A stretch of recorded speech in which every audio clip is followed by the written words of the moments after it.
Aboard Air Force One. En route joins Base Andrews. 7 p.m. CET. Mr. Cohn, so we're going to divide up the labors here. You, just for the purpose of people back home, can you say your name before you speak? Mr. Cohn, okay, sure. I'm Gary Cohn. Secretary Nutchin and General McMaster, we're going to be diving up the duties here. I'm going to be talking about the G20 in itself. General McMaster and Secretary Nutchin will be talking about all of the bilaterals and all of the meetings with heads of state that we had over the last 3 days, including going back into Poland and the 3 Cs meetings as well. So if you add them all up, probably 20 individual meetings with different countries over the last 3 days on the trip. I'll first touch quickly on the G20. I think, as you know, we had a very rigorous schedule for the president, and he made it more rigorous on himself by adding a few more extra meetings, which the secretary will touch on. The G20 schedule, as you know, that we went through in the prior press conference, talked on some of the major topics that we were quite interested in. The president took the opportunity to deliver speeches in each of the sections. The first section was the private leaders section on terrorism, where the president delivered his thoughts on terrorism, global terrorism, what's going on in terrorism around the world, and terrorism financing. The secretary would be happy to talk to you about what he's doing on fighting terrorism and terrorism financing and sanctions. We've become more aggressive on what we're doing there and trying to cut off funding to terrorism around the world. The global leaders as a whole were in consensus, in uniform thoughts on what's going on in the fight of terrorism around the world. The second section, where the president also led off and spoke and delivered a speech on trade and finance. The president talked about what's going on in the U.S. economy, talked about the job creation, the job data out on Friday, talked about the 860,000 plus jobs since the inauguration, and talked about the stock market reforms and what's going on here, and how we're doing in the economy, but how we've got to get our trade and our trade numbers better, and our trade imbalance, and how we've got deficits with most of the countries around the table. He talked about the trade deficit. He talked about nearly $800 billion of trade deficits and goods for the United States last year alone. He talked about how he wants to rectify that and how we're going to fight to level the playing field on trade and climate. So he delivered that speech to the group there. Then we had section on migration, where the president delivered another speech a little bit later in the queue. We went later in the queue on migration, where the president talked about our views on migration, where he was looking at how he thought the world should look at migration. We should not promote the downward spiral of migration. We don't want to see mass migration out of any country. We should see countries looking to build their own economies and keep their residents in their countries, and keep their citizens in their countries, and make their countries better places for their citizens. He does believe in migration, but migration for the right reasons, and did not want to see massive migration. Today, I think you know, we started the day off by him going to the, let me get my speeches here so I can, the launch of the Women's Entrepreneurial Financial Initiative with the World Bank, where he announced our $50 million contribution, where he was on stage with Inga talking about what we are doing with the World Bank. And Ina down here, as well, was heavily involved. She's hiding. So we and many other countries were on the stage talking about the $300 million plus contribution of the World Bank Fund that they're going to leverage into billions of dollars to help women and women entrepreneurs, and women build businesses around the world. So that was the first thing we did this morning. And then, of course, that led into the G20 Forum on Digitization and Women's Empowerment and Women's Employment. Again, the president gave a speech in there where we talked about the role of women in the world. We talked about the role of women in the economies and empowering women, where, again, he mentioned what we did this morning. He mentioned how his administration cares about women, empower women as a priority, including access to capital, mentoring and networking, and skills training, which fits into what we did a couple weeks ago in our Employment Week. We talked about worker training and all of those things. So he continues to support the G20's effort to increase voluntary participation of women in the labor force and eliminate barriers that prevent women from achieving economic aspirations. That was his speech this morning that we talked about in women's empowerment. And then, later this afternoon, we talked about what was going on in the final session, which I'm drawing a blank on right now. What was the final session this afternoon? Miss Powell, the women's session, the women won. That was the final session. It was the final one. Mr. Cohn, yeah, that was the final. Okay, Women was the final session. Then we had our closing session where there was the national handoff from Germany to Argentina for the next year's G20. The president was quite active, quite involved in the roundtable discussions. He was very, very complimentary of Angela Merkel, the chancellor, in the way that she ran the G20 and the participation of everyone around the table. If you have any questions on the G20, I'm happy to take them. If not, my two colleagues to the right will talk about the bilateral meetings. Can I ask, how hard did you have to work to get the final communique to make sure that you didn't look like you were too isolated on things like climate? And how much of a fig leaf is it that you've managed to get wording to that effect? Mr. Cohn, I actually thought the communication came together pretty, I don't want to say easily, these things are never easy. To get 20 of your friends to agree where to have dinner together tonight is really hard. But I thought the communique came together pretty reasonably. There's a diversity of opinions in a group of 20, so there's people on every side of the issue. So it was never a situation where there was an isolated force there. Obviously, the communication says, so you can see it in there, that we had chosen to get out of the Paris Agreement. So we were, but everyone accepted that very early that we chose to get out of the Paris Agreement, but we do go out of our way to say in there that that doesn't mean that we don't support environment, and we're still working for the environment. If you look at what we've achieved environmentally in the United States, our numbers are pretty good.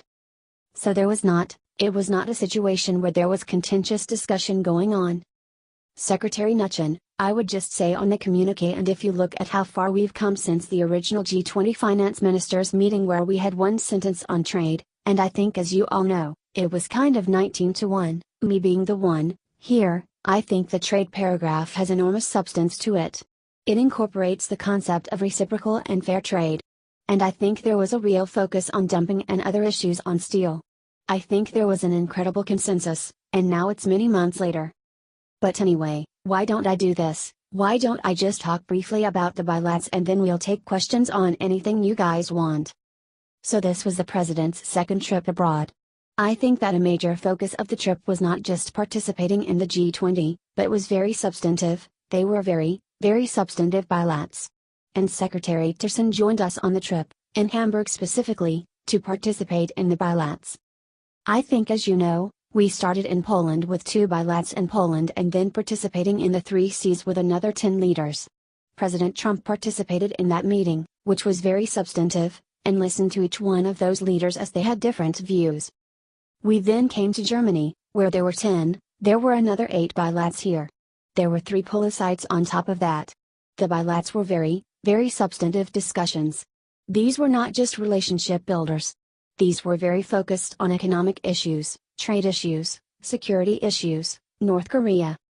I think as you know, we had a very significant trilat dinner with Prime Minister Abe and President Moon, where the focus was clearly North Korea and what we were going to do about North Korea.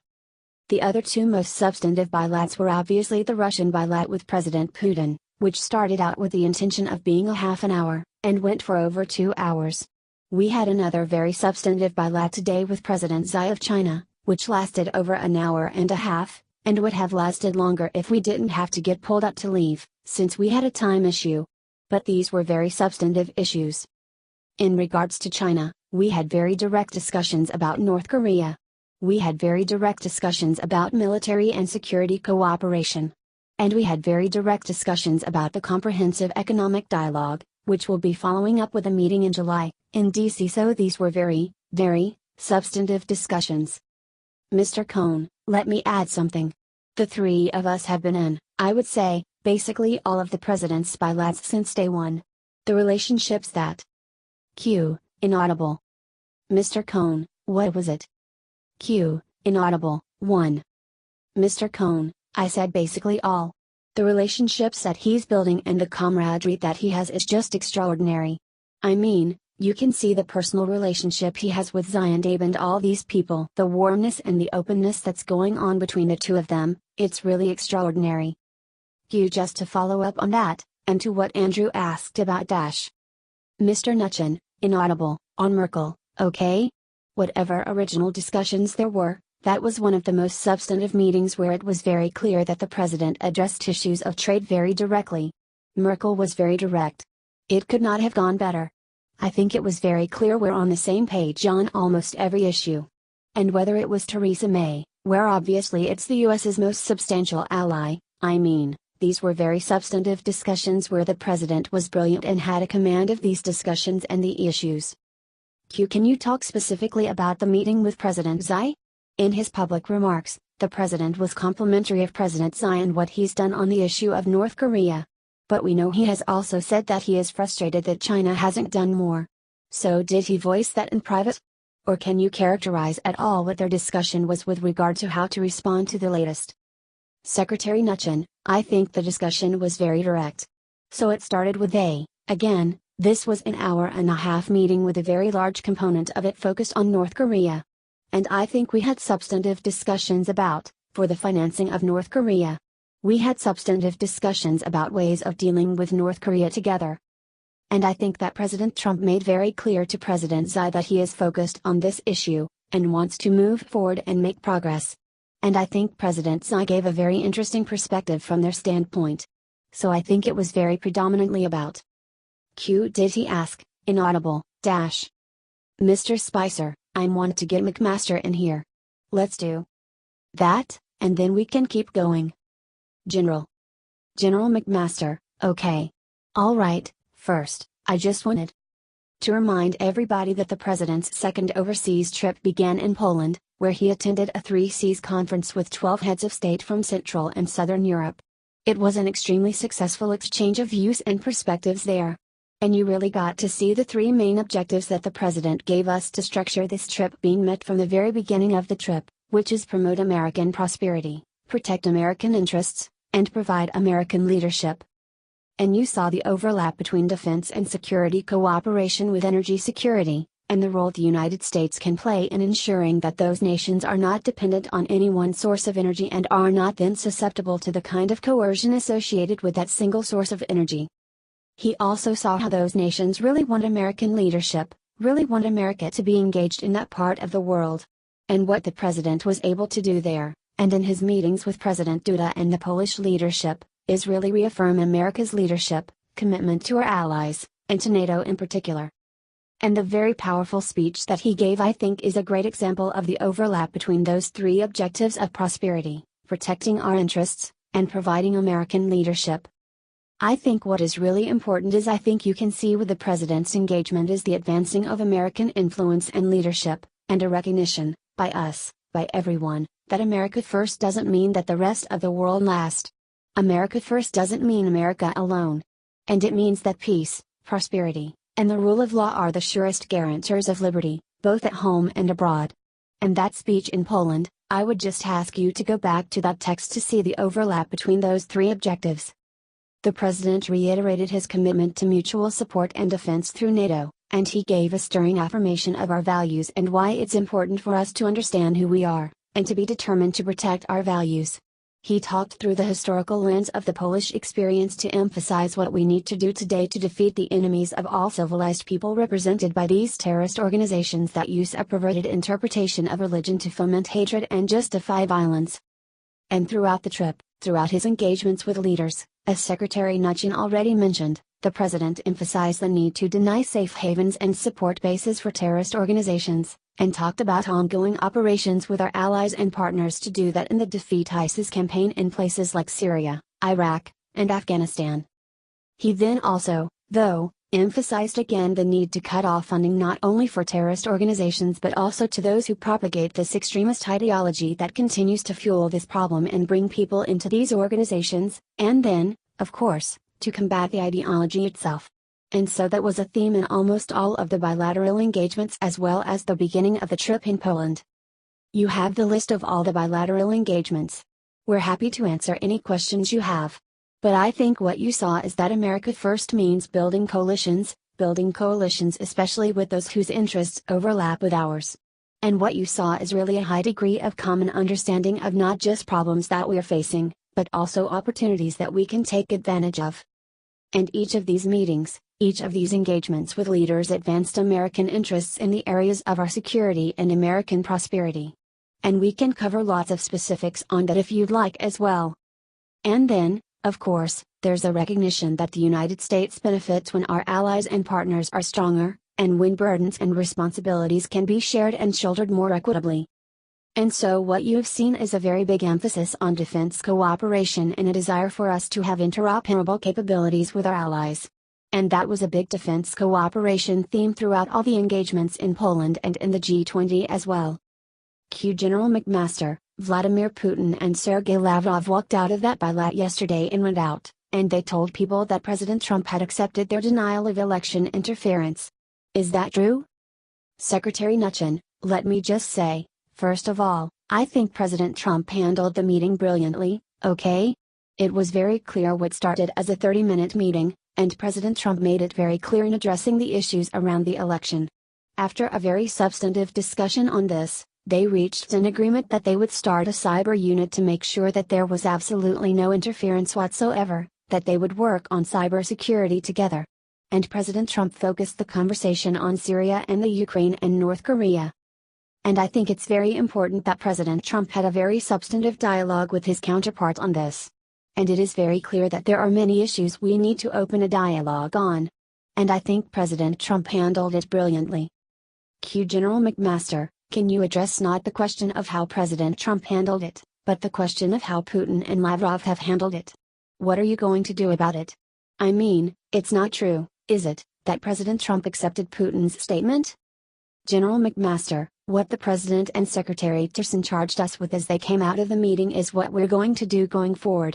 Secretary Mnuchin mentioned one of those aspects already, which is a recognition of the importance of cybersecurity and the need to make sure that we protect election systems in the United States and in Europe and elsewhere. So that is one of the things we're going to focus on going forward.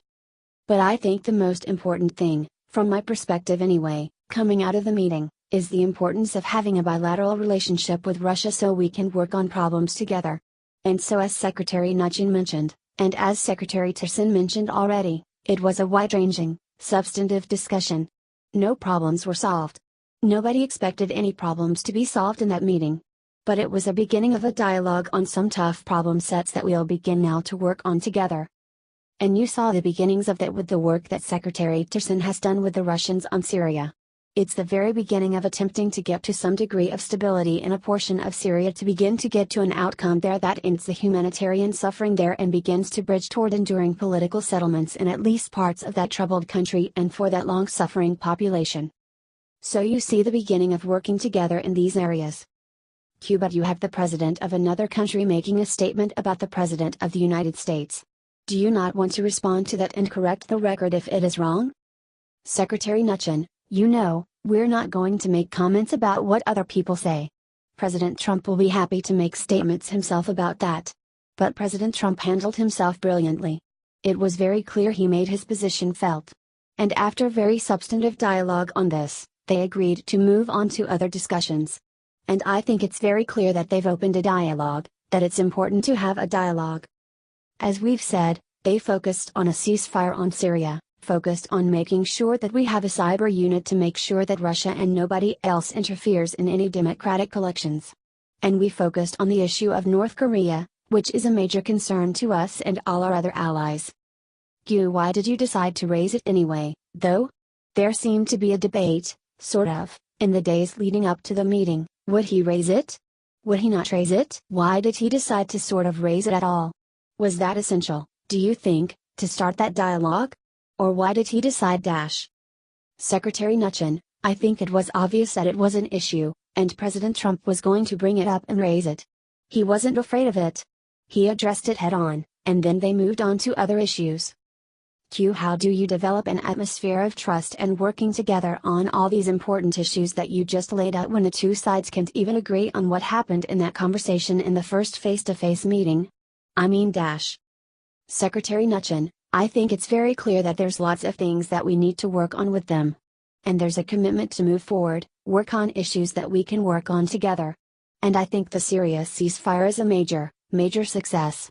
If we can have a ceasefire and focus on how we work on Syria, and build a cyber unit, and be committed to make sure that nobody ever interferes in democratic elections again, that is a major accomplishment that President Trump is focused on.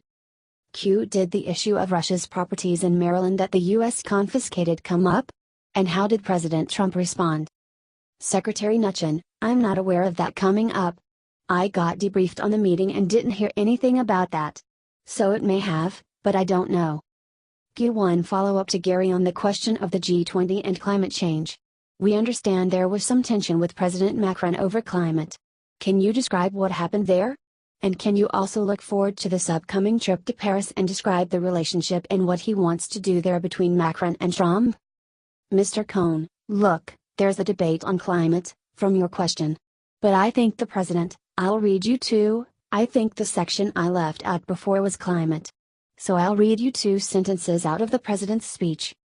You know, he says, the United States believes that responsible economic development and economic stewardship are essential priorities of all nations. Indeed, these are globally complementary. And then the president goes, honestly, the United States develops all of our domestic energy resources, including oil, clean coal, natural gas, nuclear power renewables, while at the same time reducing emissions, protecting national habitats, and ensuring truly clean air and clean water.